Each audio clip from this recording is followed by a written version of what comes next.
अब मैं आप लोगों को बताने जा रहा हूँ प्रश्नावली 6.2 के आगे के प्रश्नों को बताने जा रहा हूँ। तो चलो देख लेते हैं इस अध्याय के प्रश्नावली 6.2 के आगे के प्रश्नों को। इससे पीछे के जितने भी प्रश्न हैं अगर उनको देखना है तो लिंक कमेंट में एक लिंक मिल जाएगा। कमेंट के लिंक के माध्यम से आप पीछे के सारे वीडियो को देख सकते हो। तो प्रश्न क्रमांक 6 में क्या है? तो प्रश्न क्रमांक 6 में दिया हुआ है निम्नलिखित संख्याओं में से 11 से विभाज्यता की जांच करें। तो 11 से भाग जा रहा है कि नहीं जा रहा है ये चेक करना है। देखो बहुत इजी प्रश्न है, बहुत इजी प्रश्न। कैसे बनाओगे? पहला मैं आपको बताता हूँ। देखो 900 यहाँ पे दिया है 13, ठीक है, 913 दिया है। अब ये 913 में आपको क्या देखना है कि यहाँ पे पदों को देखना है, कितने पद हैं। ये है प्रथम पद, ठीक है, क्या है? प्रथम है। ये वाला है द्वितीय पद है, और ये ऊपर वाला क्या है? एक सेकेंड, इस तरह से लिखो, तृतीय पद, ठीक है। ये है तृतीय पद है, प्रथम पद, द्वितीय पद और तृतीय पद। तो यहाँ पे देखो सम पद कौन सा है और विषम पद कौन सा है? द्वितीय पद सम होगा और विषम पद कौन सा है? प्रथम और तृतीय पद होगा। तो प्रथम और तृतीय मतलब सम और सम को जोड़ना है, सम सम पद को जोड़ना है और विषम विषम पद को जोड़ना है, ठीक है। तो पहले सम सम पद को जोड़ लो और विषम विषम पद को जोड़ लो। तो यहाँ पे क्या करोगे? यहाँ पे आप लिख सकते हो सम स्थानों के अंक, ठीक है, जोड़ेंगे। तो यहाँ पे लिखो सम स्थानों लिखो, ठीक है, स्थानों या पदों, ठीक है, स्थानों के अंक का योग, अंक का योग। तो देखो कितने अंक है यहाँ पे सम में? सम वाला पद द्वितीय है तो द्वितीय में एक है, तो मतलब एक है। और कुछ दिया है क्या? नहीं दिया है, तो कुछ नहीं जोड़ेंगे, सिर्फ एक बस को यहाँ पे लिखेंगे। अब विषम को लिखते हैं, स्थानों के अंक का योग। विषम में देखो भाई 3 है और 9 है, तो पहले 3 लिखो और प्लस 9 लिखो। दोनों को जोड़ेंगे, क्योंकि योग लिखा हूं मैंने, तो योग लिखा हूं तो जोड़ेंगे, कितना होगा? 12। अब क्या करेंगे? देखो यहाँ पे सम स्थानों के अंक और यहाँ पे विषम स्थानों के अंक का योग आ गया 12।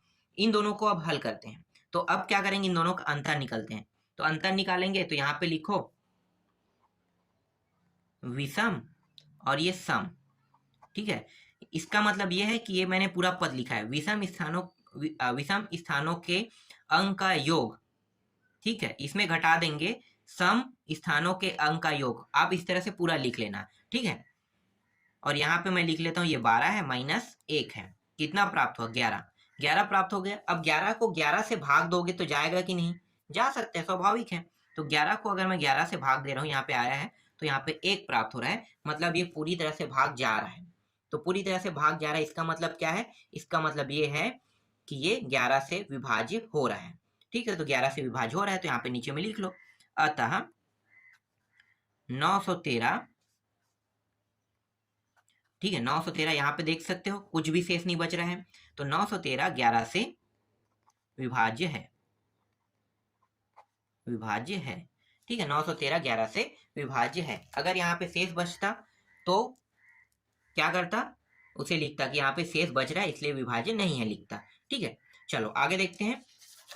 इसके बाद इसमें दूसरा प्रश्न देख लेते हैं। सेकेंड प्रश्न क्या है? तो सेकेंड प्रश्न दिया हुआ है 900 यहाँ पे 87 दिया हुआ है।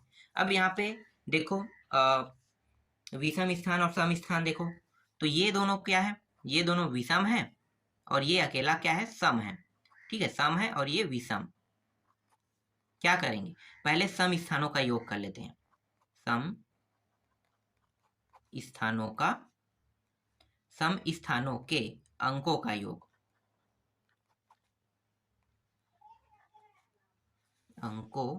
सेकेंड इसे इधर करो, अंकों का योग कितना है भाई? 8 बस है। और कोई अंक है क्या? नहीं, तो 8 बस आएगा। अब यहाँ पे लिखो विषम, लिखो विषम स्थानों के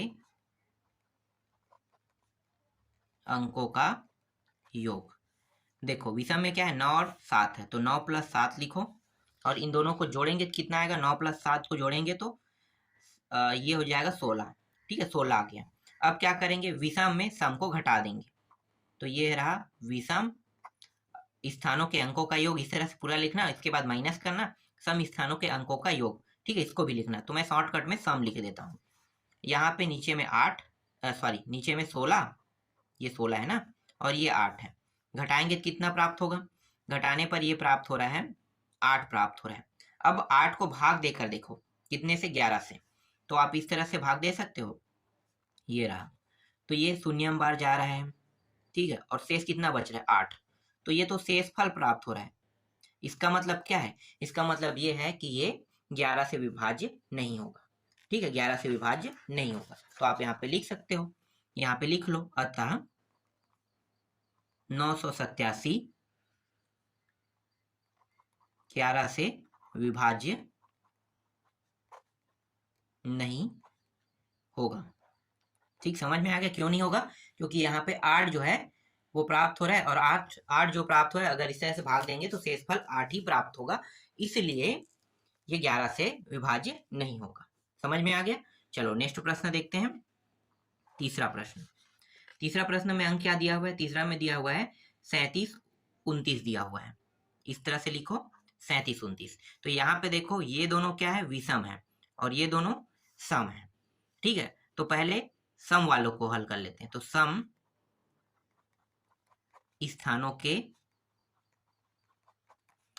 अंकों का योग। सम कौन है भाई? देखो 2 है और 3 है, तो 2 + 3 कितना हो जाएगा? 5 हो जाएगा। इसी तरह से विषम लिखो, विषम स्थानों के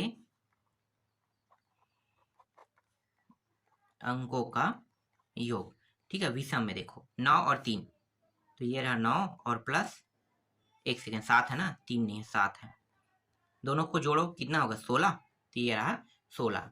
अब क्या करेंगे? विषम में सम को घटा देंगे। तो विषम में सम स्थानों के अंकों का योग को घटा रहे हैं, तो यहाँ पे लिखो 16 - 5 बराबर कितना प्राप्त हो गया? 16 - 5 बराबर 11, ठीक है, 11 आ गया। ये रहा इसका आंसर, ठीक है, 11 आ गया। अब आंसर तो कह सकते हो, लेकिन इससे पहले जब तक के भाग नहीं देंगे तब तक आंसर नहीं लिखेंगे। चलो भाग दे दो। तो आपको पता है कि आप नॉर्मली इस तरह से भी भाग दे सकते हो। तो 11 कम 11 कम कट गया, यहाँ पे पूरी तरह से भाग जा रहा है। तो आपका अब आपको क्या लिखना है? यहाँ पे नीचे में लिखना है, अतः 37 29 कितने से भाग जा रहा है? 11 से पूरी तरह से भाग जा रहा है, विभाज्य है। इस तरह से आप लिख लेना, ठीक है, ये आंसर है इसका।